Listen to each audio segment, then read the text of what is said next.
ഇതൊരു വീഡിയോയ്ക്ക് എല്ലാവർക്കും സ്വാഗതം.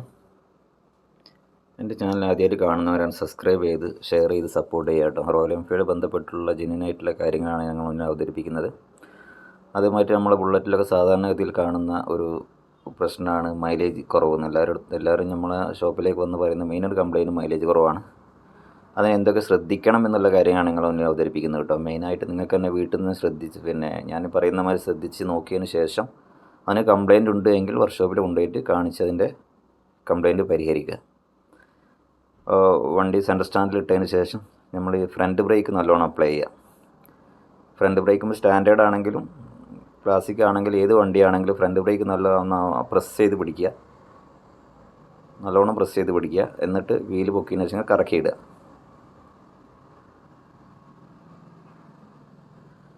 അത് ഫ്രീ ആയിട്ട് കറങ്ങുന്നുണ്ട്. ഇത് ഫ്രീ ആയിട്ട് കറങ്ങുന്നില്ല. നമ്മളെ ഫോഴ്സിനനുസരിച്ചുള്ള കറക്കം മാത്രമേ കറങ്ങുന്നുള്ളൂ എങ്കിൽ ഇങ്ങനെ കറങ്ങിയിട്ട് ഇങ്ങനെ ഫ്രീ ആയിട്ട് കണ്ടില്ലേ, ഇങ്ങനെ കറങ്ങി സ്വയം നിൽക്കണം. അങ്ങനെയാണെങ്കിൽ ഫ്രണ്ട് ബ്രേക്കിന് പ്രശ്നങ്ങളൊന്നുമില്ല. അതുണ്ട് എന്നുണ്ടെങ്കിൽ ജാം ആവുന്നുണ്ടെന്നുണ്ടെങ്കിൽ നിങ്ങൾ വർക്ക്ഷോപ്പ് കാണിച്ച് അതിൻ്റെ ബ്രേക്കിംഗ് സിസ്റ്റം ഒന്ന് ചെക്ക് ചെയ്യുക. അതേമാതിരി തന്നെ ബാക്കും ന്യൂട്രലിട്ടതിന് ശേഷം ഒന്ന് കറക്കിയിടുക. ബ്രേക്ക് നല്ല അപ്ലൈ ചെയ്യുക. അതിന് ശേഷം കറക്കിയിട്ട് വെക്കുക. വീല് ഫ്രീ ആയിട്ട് കറങ്ങി നിൽക്കുന്നുണ്ട്.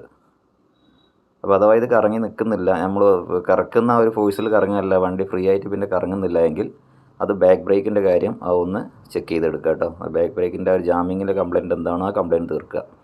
ഈ രണ്ട് കംപ്ലയിൻറ്റ് തീർക്കാതെ നിങ്ങൾ വണ്ടി ഓടിക്കഴിഞ്ഞാൽ നമ്മളറിയില്ല, വണ്ടി ആക്സിഡൻറ്റ് കൊടുക്കുന്ന വെച്ചാൽ നീങ്ങും, പക്ഷേ വണ്ടിക്ക് മൈലേജ് ഉണ്ടാവില്ല. നല്ല രീതിയിൽ മൈലേജ് ഡ്രോപ്പ് ആകുന്ന ഒരു രണ്ട് സംഗതിയാണ് ഫ്രണ്ട് വീലും ബാക്ക് വീലും ജാമിങ്ങിൽ ഓടുക എന്നുള്ളത്. നമ്മൾ ശ്രദ്ധിക്കില്ല. അതുകൊണ്ട്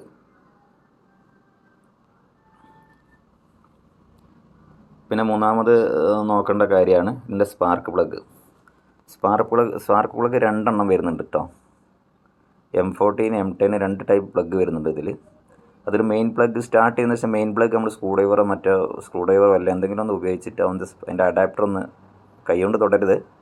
മെറ്റൽ പാർട്സ് തൊടാതെ സ്ക്രൂ ഡ്രൈവറിൻ്റെ ആ ഒരു പിടിയിൽ പിടിച്ചിട്ട് ഒന്ന് അഡാപ്റ്റർ ഒന്ന് ഒഴിവാക്കി നോക്കുക.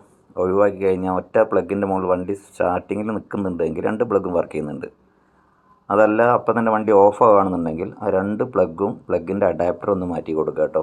വേറെ ഇഗ്നിഷൻ കോയിലിന് കംപ്ലയിൻറ്റ് ഉണ്ടെങ്കിലും ഇഗ്നിഷൻ കോയിലിന് കംപ്ലയിൻറ്റ് ഉണ്ടെങ്കിൽ പ്ലഗ് വർക്ക് ചെയ്യില്ല. അപ്പോൾ 15,000 കിലോമീറ്റർ കഴിഞ്ഞ വണ്ടിയാണെങ്കിൽ എന്തായാലും സ്പാർക്ക് പ്ലഗ് രണ്ടും അങ്ങ് മാറ്റി കൊടുത്തേക്കുക. പിന്നെ ശ്രദ്ധിക്കേണ്ട കാർബറേറ്ററാണ്.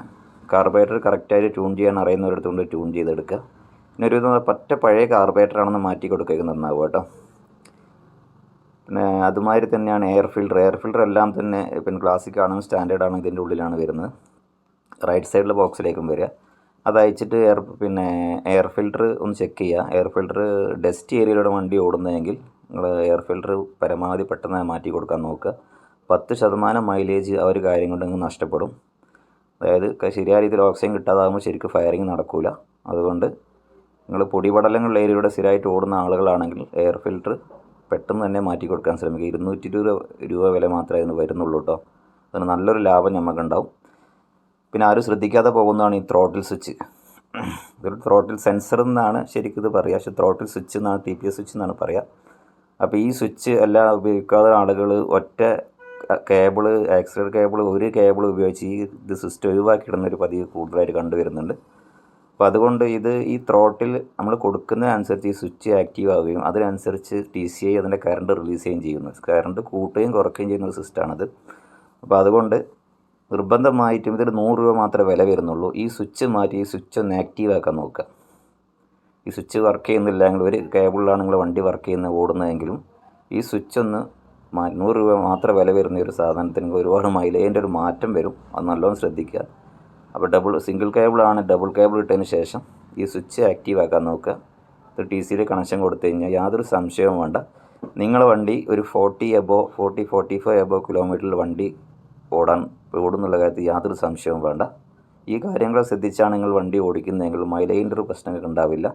ഇതൊക്കെ ചെയ്തിട്ടും യാതൊരു മാറ്റവും വണ്ടിക്ക് വരുന്നില്ല എങ്കിൽ നിങ്ങൾ കഴിഞ്ഞ ഒരു സംഗതിയിൽ ഞാൻ പറഞ്ഞിട്ടുണ്ട്, ഈ കാർബറേറ്ററിൻ്റെ ട്യൂണിങ് കറക്റ്റാക്കി ചെയ്യുക കേട്ടോ. കാർബറേറ്ററിൻ്റെ ട്യൂണിങ് കറക്റ്റായിട്ട് അറിയുന്നവരടുത്ത് കൊണ്ടുപോയിട്ട് എയർ ഫ്യൂവൽ റേഷ്യോ കറക്റ്റാക്കി ഇടുക. അത് പ്രത്യേകം ശ്രദ്ധിക്കുക. ട്യൂണിങ് വളരെ പ്രധാനമാണ് മൈലേജിന്. ഇതൊക്കെ ശ്രദ്ധിച്ച് കഴിഞ്ഞാൽ മൈലേജ് ഉണ്ടാകുന്ന കാര്യം 100% ഉറപ്പാണ്.